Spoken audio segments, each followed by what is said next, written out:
राजस्थान के एक छोटे से गांव में अर्जुन नाम का एक लड़का रहता था।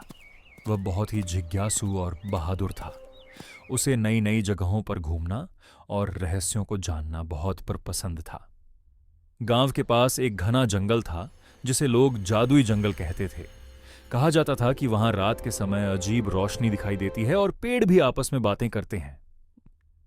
गांव वाले उस जंगल में जाने से डरते थे, लेकिन अर्जुन का दिल हमेशा वहां जाने के लिए बेचैन रहता था।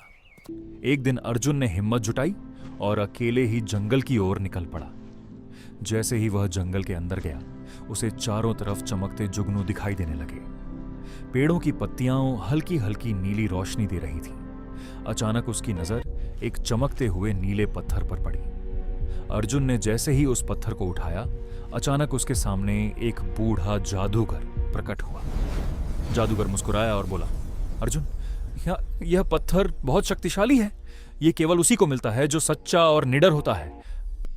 तुमने डर पर जीत पाई है, इसलिए यह अब तुम्हारा है। अर्जुन ने पूछा, इस पत्थर से मैं क्या कर सकता हूं? जादूगर ने कहा, तुम इससे दूसरों की मदद कर सकते हो, लेकिन याद रखना, अगर तुमने इसका गलत इस्तेमाल किया तो इसकी शक्ति खत्म हो जाएगी। अर्जुन ने उस पत्थर की मदद से गांव के लोगों की समस्याएं हल करना शुरू किया। उसने सूखे खेतों में पानी लाया, बीमार लोगों को ठीक किया और गरीबों की मदद की। धीरे धीरे वह पूरे गांव का हीरो बन गया। लेकिन सबसे खास बात यह थी कि उसने कभी उस पत्थर का इस्तेमाल अपने स्वार्थ के लिए नहीं किया। एक दिन वही जादूगर फिर से प्रकट हुआ और बोला, तुमने अपनी अच्छाई साबित कर दी है। अब यह जादू हमेशा तुम्हारे दिल में रहेगा, पत्थर में नहीं। यह कहकर जादूगर गायब हो गया और पत्थर भी धीरे धीरे साधारण हो गया।